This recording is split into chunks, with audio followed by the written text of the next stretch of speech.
Good morning my dear 10th class students. మనకి development lesson అనేది అవుతుంది ఎకనామిక్స్ పార్ట్లో. ఇప్పుడు ఇక్కడ మనకి హ్యూమన్ డెవలప్మెంట్ రిపోర్ట్ అనే కాన్సెప్ట్ చూడాలి.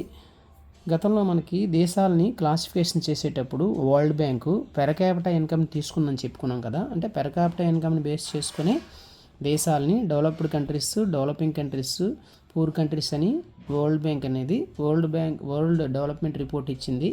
అంటే దానికి బేస్ పెర్ క్యాపిటా ఇన్కమ్. కానీ పెర్ క్యాపిటా ఇన్కమ్ తీసుకోవడం వల్ల మాత్రమే దేశాలని మనం డెవలప్డ్ కంట్రీస్ అని, వెనుకబడిన దేశాలని చెప్పేసి చెప్పలేమని మన గతంలో క్లాస్లో చూసుకున్నాము. దాన్ని బేస్ చేసుకుని మనం కొన్ని రాష్ట్రాలని, అంటే కేరళ, హర్యానా, అలాగే బీహార్ వంటి రాష్ట్రాలు చూసాము. చాలా చోట్ల పెర్ క్యాపిటా ఇన్కంలో బెటర్గా ఉన్నప్పటికీ కూడా హర్యానా వెనకబడిందని, అంటే నెట్ అటెండెన్స్ రేట్ కానీ, లేదంటే మెడికల్ ఫెసిలిటీస్లో కానీ, ఇన్ఫాంట్ మోర్టాలిటీ రేట్లో కానీ వెనుకబడి ఉంది. కాబట్టి కేవలం మనం పెర్ క్యాపిటా ఇన్కమ్కి మాత్రమే తీసుకోకూడదని చెప్పి ప్రపంచ దేశాలని యాక్సెప్ట్ చేసిన విషయమే. రెండో ప్రపంచ యుద్ధం తరువాత అంతర్జాతీయ శాంతి కోసం యుఎన్ఓ అనే సంస్థ ఏర్పడింది. అన్ని దేశాలు ఏర్పాటు చేశాయి. యుఎన్ఓ అంటే United Nations Organisation. United Nations Organisation అండర్లో వర్క్ చేసేటటువంటి ఇంకొక ఎఫిలియేటెడ్ ఆర్గనైజేషన్ ఉంది. అంటే దాని కింద వర్క్ చేసేటటువంటి దాన్ని UNDP, United nations development Programme. United nations development, ఇది ఇక్కడ ఇచ్చాడు, యునైటెడ్ నేషన్స్ డెవలప్మెంట్ ప్రోగ్రామ్. ఇక్కడ కూడా మనం చూసుకోవచ్చు యునైటెడ్ నేషన్స్ డెవలప్మెంట్. ఇక్కడ మనం చూడండి ఒకసారి, ఇక్కడ యుఎన్డిపి అంటే యునైటెడ్ నేషన్స్ డెవలప్మెంట్ ప్రోగ్రామ్. ఇది రాసుకోవాలి ఖచ్చితంగా, యుఎన్డిపి అని పెట్టుకొని. అంటే ఇలా పెట్టుకోవాలి, ఇలా యుఎన్డిపి యుఎన్డిపి అని పెట్టుకొని, ఇగో united nations development programme. 1 mark questions కూడా ఇస్తాడు, ఇలాంటివి ఆల్రెడీ ఇచ్చాడు. ఇది దాని అబ్రివేషన్ మానవాభివృద్ధి కార్యక్రమం అన్నమాట. మానవాభివృద్ధి ఐక్యరాజ్య సమితి మానవాభివృద్ధి కార్యక్రమం అంటారు దీన్ని, యునైటెడ్ నేషన్స్ డెవలప్మెంట్ ప్రోగ్రామ్. ఇది దేశాలను వర్గీకరించడానికి ముఖ్యంగా పెర్ క్యాపిటా ఇన్కమ్ ఒకటే సరిపోదు, దాంతోపాటుగా కొన్ని ఇతర విషయాలను కూడా పరిగణలోకి తీసుకోవాలి. అంటే అదర్ క్రైటీరియాస్ కూడా తీసుకోవాలి. అందులో భాగంగా హ్యూమన్ డెవలప్మెంట్ రిపోర్ట్ కూడా ఇచ్చింది. యునైటెడ్ నేషన్స్ డెవలప్మెంట్ ప్రోగ్రామ్ అనేది ఇచ్చినటువంటి రిపోర్ట్ ఏంటంటే, అంటే world bank world development report ఇస్తే యుఎన్డిపి ఏం రిపోర్ట్ ఇచ్చింది? Human development report. చాలా ఇంపార్టెంట్ ఇది. హెచ్డిఆర్ అంటే హ్యూమన్ డెవలప్మెంట్ రిపోర్ట్ ఇచ్చింది. అదేమో పెర్ క్యాపిటా ఇన్కమ్ బేస్ చేసుకొని డెవలప్మెంట్ రిపోర్ట్ ఇస్తే, కంట్రీస్ తాలూకు డెవలప్మెంట్ రిపోర్ట్ ఇస్తే, వరల్డ్ డెవలప్మెంట్ రిపోర్ట్ ఇస్తే, ఇక్కడ యుఎన్డిపి అనేది హ్యూమన్ డెవలప్మెంట్ రిపోర్ట్ ఇచ్చింది. అంటే హ్యూమన్ మీన్స్ అంటే డెవలప్మెంట్ ముందు హ్యూమన్ యాడ్ చేసింది. అంటే దాని అర్థం ఏంటి? డెవలప్మెంట్ అనేది ఎవరు అవ్వాలి? హ్యూమన్ బీయింగ్స్ అవ్వాలి ఖచ్చితంగా. దేశ ఆర్థిక వ్యవస్థ డెవలప్ అయిపోయినట్టు కాదు, అది మనుషుల్లో కనబడాలి డెవలప్మెంట్ అనేది. అది కేవలం ఫైనాన్షియల్గానే కాదు, ఏ క్రైటీరియా తీసుకోవాలి, ఫైనాన్షియల్ కూడా, పెర్ క్యాపిటా ఇన్కమ్ తీసుకోవాలి, ఎడ్యుకేషనల్ ఫెసిలిటీస్ తీసుకోవాలి, హెల్త్ కూడా తీసుకోవాలి. అంటే 3 ముఖ్యమైనవి ఉంటాయన్నమాట ఇందులో హ్యూమన్ డెవలప్మెంట్ రిపోర్ట్లో అత్యంత ముఖ్యమైనది. అంటే మీరు గుర్తుంచుకోవాల్సింది ఏంటంటే, United nations development Programme UNDP దేశాలను క్లాసిఫికేషన్ చేయడం కోసం ముఖ్యంగా 3 క్రైటీరియాస్ తీసుకుంది. అత్యంత ముఖ్యమైనది, మిగతా కూడా తీసుకుంది. అదే అందులో ఒకటి వరల్డ్ బ్యాంక్ తీసుకున్నట్టే పెర్ క్యాపిటా ఇన్కమ్ తీసుకుంది, హెల్త్ ఫెసిలిటీస్ అంటే మెడికల్ ఫెసిలిటీస్ తీసుకుంది, అలాగే ఎడ్యుకేషనల్ లిటరసీ రేట్ కూడా తీసుకుంది. అది మరి దాన్ని బేస్ చేసుకొని 2020లో హ్యూమన్ డెవలప్మెంట్ రిపోర్ట్ ఇచ్చింది. గుర్తుంచుకోవాలి, హెచ్డిఆర్ రిపోర్టు. దీని ప్రకారం దేన్ని సూచన చేసిందంటే హెచ్డిఐ, హ్యూమన్ డెవలప్మెంట్ ఇండెక్స్. ఇది అసలు విషయం అన్నమాట. హ్యూమన్ డెవలప్మెంట్ హెచ్డిఐ మెయిన్ అన్నమాట. అంటే హ్యూమన్ డెవలప్మెంట్ రిపోర్ట్లో హెచ్డిఐని ప్రామాణికంగా తీసుకుందన్నమాట. హెచ్డిఐ అంటే ఇక్కడ కూడా చూడండి ఒకసారి, HDI stands for human development index. HDI means human development index, అది సూచిక అన్నమాట. హ్యూమన్ డెవలప్మెంట్ ఇండెక్స్లో అంటే హ్యూమన్ డెవలప్మెంట్ రిపోర్ట్లో హెచ్డిఐని ప్రామాణికంగా తీసుకుందన్నమాట. ఏది? యుఎన్డిపి అన్నమాట. దాన్ని బేస్ చేసుకుని చాలా దేశాలని వాళ్ళకి ర్యాంకులు ఇచ్చింది. హెచ్డిఐ ర్యాంక్స్, హ్యూమన్ డెవలప్మెంట్ ర్యాంక్స్ని. మిగతా దేశాల సంగతి అటు ఉంచితే మన దేశం నైబరింగ్ కంట్రీస్ ఒకసారి చూడాలి. మన దేశం చుట్టుపక్కల దేశాల తాలూకా నైబరింగ్ కంట్రీస్ తాలూకా హ్యూమన్ డెవలప్మెంట్ రిపోర్ట్ని మనం చూసుకోవాల్సిన అవసరం ఉంది.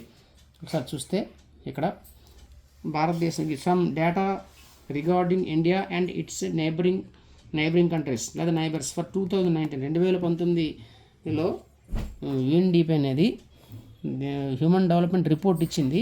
అందులో ప్రతి దేశానికి కూడా హ్యూమన్ డెవలప్మెంట్ ఇండెక్స్ సూచిక, మానవాభివృద్ధి సూచికను ఇచ్చిందన్నమాట. హెచ్డిఐ అంటే హ్యూమన్ డెవలప్మెంట్ ఇండెక్స్ అని, యుఎన్డిపి అంటే యునైటెడ్ నేషన్స్ డెవలప్మెంట్ ప్రోగ్రామ్ అని మీరు రాసుకోవాలి. హెచ్డిఆర్ అంటే యుఎన్డిపి ఇచ్చినటువంటి హ్యూమన్ డెవలప్మెంట్ రిపోర్ట్. ఈ రిపోర్ట్ ప్రకారం అది తీసుకున్నటువంటి క్రైటీరియాస్ 3 అని చెప్పుకున్నాగా, ఆ మూడింట్లో ఎలా ఉందో ఒకసారి మన భారతదేశం చుట్టుపక్కల దేశాలు ఒకసారి చూడాలి.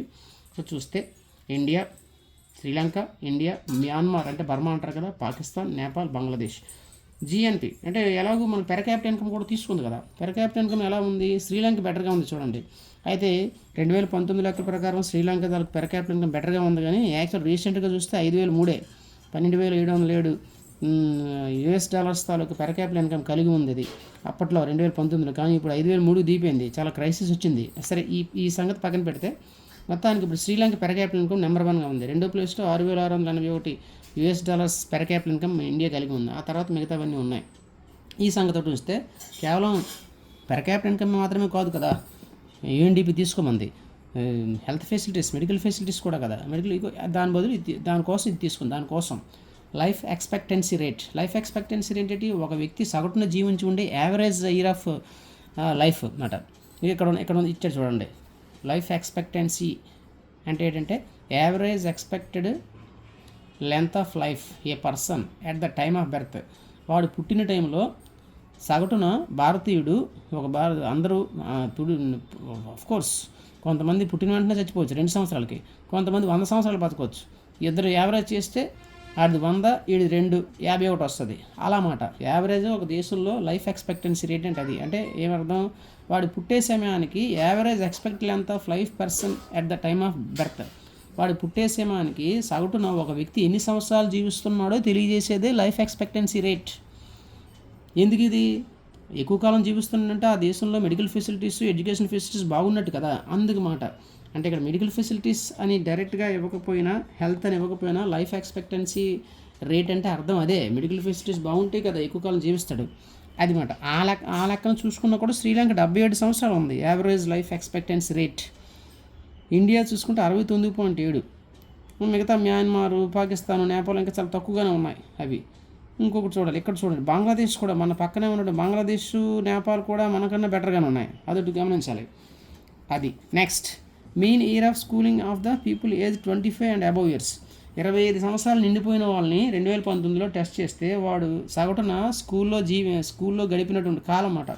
స్కూల్ అంటే మనకి 10th క్లాస్ వరకు అనుకోకూడదు, ఇంటర్మీడియట్ కూడా స్కూలింగే తీసుకుంటుంది సెంట్రల్ గవర్నమెంట్. అంటే 10+1, 2 ఇంటర్మీడియట్ని కూడా స్కూలింగ్కే లెక్కేస్తాడు. అంటే 25 సంవత్సరాలు నిండినటువంటి ప్రజల్లో 2019లో వాడు సగటున ఎన్ని సంవత్సరాలు స్కూల్లో గడిపాడు? 12 సంవత్సరాలకి అనేది లెక్క మాట ఇది. ఎందుకు? లిటరసీ రేట్ బాగుంటుంది కదా ఎక్కువ కాలం గడిపితే, అందుకనమాట. అంటే ఎడ్యుకేషన్ ఫెసిలిటీస్ కూడా తీసుకుందన్నమాట యుఎన్డిపి. శ్రీలంక 10 ఒకసారి ఇలా తీసుకుంటే శ్రీలంక 10.6 అంటే 10 సంవత్సరాలు యావరేజ్గా 10.6 సంవత్సరాలు గడిపారన్నమాట శ్రీలంకలో. ఇండియాలో 6.5 చాలా దారుణం. 12 సంవత్సరాల స్టడీస్లో కేవలం 6.5 యావరేజ్ మాట. సార్ అదేంటి మేము 10 సంవత్సరాలు గడిపాం కదంటే ఇది యావరేజ్ చూసుకోవాలి. మొత్తం అందరూ కలిపి చదివినటువంటి కాలంని డివైడెడ్ బై ఈ 25 సంవత్సరాలు నిండినటువంటి ప్రజల తాలూకు డివైడెడ్ బై చేస్తే ఇది వచ్చిందన్నమాట. మిగతా వాటిలో కూడా కొంచెం బెటర్గానే ఉంది భారతదేశం మిగతా వాటితో పోలిస్తే. కానీ శ్రీలంక మాత్రం 10.6 ఉంది. నెక్స్ట్ ఈ రకంగా తీసుకుంటే మొత్తానికి అన్నింటినీ క్రైటీరియా అంటే ఇక్కడ తీసుకున్న క్రైటీరియాస్ 3 తీసుకున్నాడు. ఏది? Per capital income, health facilities, literacy rate అంటే లిటరసీ రేట్ అంటే యావరేజ్ ఇయర్ ఆఫ్ స్కూలింగ్, మరి హెల్త్ ఫెసిలిటీస్ అంటే లైఫ్ ఎక్స్పెక్టెన్సీ రేటు.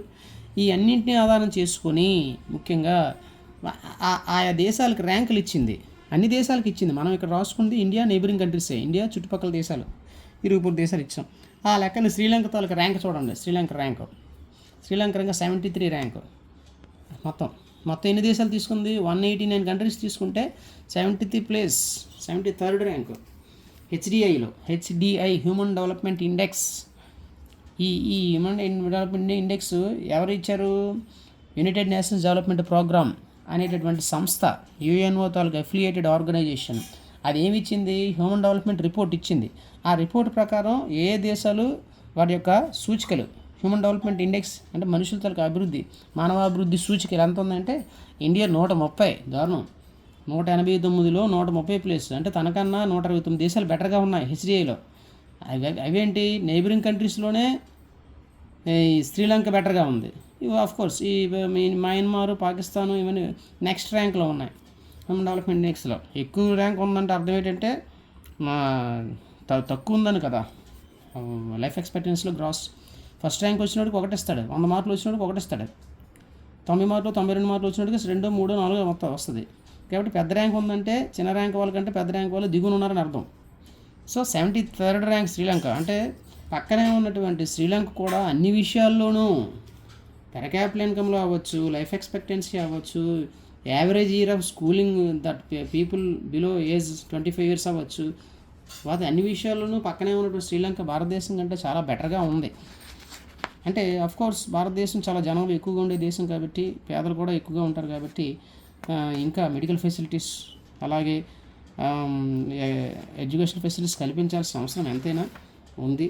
కాబట్టి ఈ డేటా అనేది మీరు అంతా రాసుకోవాల్సిన అవసరం, ఖచ్చితంగా రాసుకోవాలి. ఇక నేను ఇలా పెడుతున్నాను, ఒకవేళ కావాల్సి నేను అడ్డగా కూడా తిప్పుతాను, మీరు రాసుకోండి. రాసుకున్న తర్వాత మీరు రాసుకున్న తర్వాత దాంతోపాటుగా మీరు ఇక్కడ ఇచ్చినటువంటి హెచ్డిఐ, నేను ఆల్రెడీ చెప్పాను హెచ్డిఐ అబ్రివేషన్ ఇక్కడ ఉంది, హ్యూమన్ డెవలప్మెంట్ ఇండెక్స్. అలాగే యుఎన్డిపి అని రాసుకొని యునైటెడ్ నేషన్స్ డెవలప్మెంట్ ప్రోగ్రామ్ రాసుకోవాలి. దీని యొక్క మెయిన్ హెడ్ క్వార్టర్ న్యూయార్క్లో ఉంది, అమెరికాలో, యుఎస్ఏ, యునైటెడ్ స్టేట్స్ ఆఫ్ అమెరికాలో ఉన్నటువంటి న్యూయార్క్లో అనేటటువంటి పట్టణంలో ఉంది. ఏది? యునైటెడ్ నేషన్స్ డెవలప్మెంట్ ప్రోగ్రామ్ తాలూకు హెడ్ క్వార్టర్. ప్రతిదానికి ఒక రాజధాని ఎలా ఉంటుంది కదా, రాష్ట్రానికి కానీ కంట్రీకి కానీ, అలాగే దీని యొక్క హెడ్ క్వార్టర్ ఇక్కడ ఉందన్నమాట. యునైటెడ్ నేషన్స్ డెవలప్మెంట్ ప్రోగ్రామ్ తాలూకు హెడ్ క్వార్టర్ న్యూయార్క్లో ఉంది. సో యుఎన్డిపి అబ్రివేషన్ రాసుకోవాలి, హెచ్డిఐ తాలూకు అబ్రివేషన్ రాసుకోవాలి, పైన ఉన్నటువంటి హ్యూమన్ డెవలప్మెంట్ రిపోర్ట్ రాసుకోవాలి. ఓకే. దాంతోపాటుగా మీరు ఈ అబ్రివేషన్స్ కూడా రాసుకోవాలి, ఈ టేబుల్ కూడా రాసుకోవాలి, ఖచ్చితంగా రాసుకోవాలి. దాంతోపాటుగా ఇక్కడ ఒక విషయం గమనిస్తే అదంతా ఒకసారి చర్చించుకున్న తర్వాత ఇక్కడ ఒక మాట చెప్తాండి, by prefix human to development పక్కనే ప్రిఫిక్స్ అంటే ముందు అనమాట. దీనికి ముందు హ్యూమన్ అని చేరుస్తున్నాం కదా డెవలప్మెంట్ అంటే, it has made it very clear that what is important to development, what is the happening to the citizens. అది డెవలప్మెంట్ అనగానే ఒక దేశంలో బాగా పెర్ క్యాపిటల్ ఇన్కమ్ ఎక్కువగా ఉంది కదా, అరే సూపర్గా డెవలప్ అయిపోయిందని చెప్పుకోవడానికి ఏం లేదు. ఖచ్చితంగా హ్యూమన్ డెవలప్మెంట్ ఉండాలి అక్కడ. అందుకే ప్రిఫిక్స్, డెవలప్మెంట్ ముందు ప్రిఫిక్స్ చేర్చారు, ఏంటది? హ్యూమన్ అని.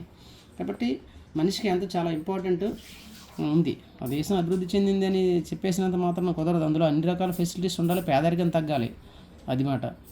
నెక్స్ట్ క్లాస్లో మిగతా రిమైనింగ్ చెప్పుకుందాం, లాస్ట్కి వస్తుంది.